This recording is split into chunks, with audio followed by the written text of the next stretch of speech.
कोलकाता के RG Kar medical hospital में 31 साल की रेजिडेंट डॉक्टर के रेप और मर्डर केस ने पूरे देश को हिलाकर रख दिया। अपराध एक व्यक्ति के द्वारा नहीं, ये गैंगरेप का मैटर है। पुलिस को मुझे लग रहा है सब कुछ पता है। हमारे देश में डॉक्टर्स को भगवान का रूप दिया जाता है, लेकिन भगवान भी इस देश में शैतानों के शिकंजे में फंस जाते हैं। कोलकाता केस का जब पोस्टमार्टम हुआ तो वो सच निकल कर आया जो आपकी रूह कपा देगा। आपकी आंखों को, आपके कान को यकीन नहीं होगा कि बर्बरता कितनी इंतहा पार की जा सकती है। लिटरली बीच चौराहे पर खड़े करके इतना छलनी कर देना चाहिए शरीर गोलियों से भून करके कि दूसरी बेटियों को छूने की हिम्मत ना पड़े। ऐसे अपराधियों की उनकी रूह कांप जाए कि नहीं, अगर हमने छुआ तो ये हाल हो। 31 साल की लेडी डॉक्टर के प्राइवेट पार्ट में 151 इंचीज सीमेन मिलने की बात वहां के तमाम डॉक्टर्स कह रहे हैं पोस्टमार्टम रिपोर्ट के आधार पर। और अगर यह सच है तो फिर यह एक शख्स का तो नहीं है। पोस्टमार्टम रिपोर्ट कहती है कि उसके शरीर में कई लोगों ने उसे नोच खाया है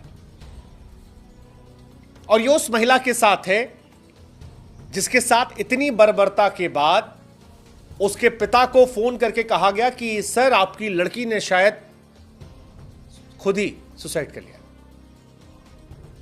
ये जो आरोपी जिसे पकड़ा पुलिस ने पहले, इसका खुद का पुलिस कनेक्शन सामने आ रहा है। लेकिन अब जो पोस्टमार्टम रिपोर्ट का सच है वो हैरान करने वाला है। इस महिला के प्राइवेट पार्ट पर गंभीर घाव पाए गए हैं। पोस्टमार्टम रिपोर्ट कहती है कि उसकी चीख दबाने के लिए उसकी नाक, मुंह को, गले को लगातार दबाया गया, दीवार की तरफ ऐसे रख के ऐसे दबा दिया गया। गला घोटने से थायराइड कार्टिलेज टूट गया। पोस्टमार्टम रिपोर्ट कहती है कि इस डॉक्टर के सिर को दीवार से सटाया गया था ताकि वो चिल्ला ना सके। उसके पेट पर, उसके होंठ पर, उसकी उंगलियों पर, उसके बाएं पैर पर चोट के निशान पाए गए। इसके बाद उस पर इतनी जोर से हमला किया गया कि उसके चश्मे टूट गए और शीशे जो थे चश्मे के वो उसकी आंखों में घुस गए। डॉक्टर्स प्रदर्शन करने वाले कहते हैं कि उसकी वजाइना से 151 mg सीमेन मिला है, जो एक शख्स का तो नहीं हो सकता। हालांकि कोलकाता पुलिस की महानता, ममता बनर्जी, कमाल देखिए। कोलकाता पुलिस सोशल मीडिया पर पोस्ट करने वालों को खोज रही है। इस घटना के बाद तमाम उन पर आरोप लगे, लेकिन उन आरोपियों को पकड़कर इंसाफ दिलाने के बजाय वो सोशल मीडिया पर बैठकर नोटिस पे नोटिस भेज रही है। तुमको नोटिस, तुमको नोटिस, तुमको नोटिस। तुमने ये बात ये क्यों कह दी, तुमने ऐसे क्यों कह दी। उसे देखकर बड़ा मुश्किल है कहना कि सपोर्ट जो है वो 100% मिलेगा, न्यूट्रल तरीके से सपोर्ट किया जाएगा और उससे आसानी होगी।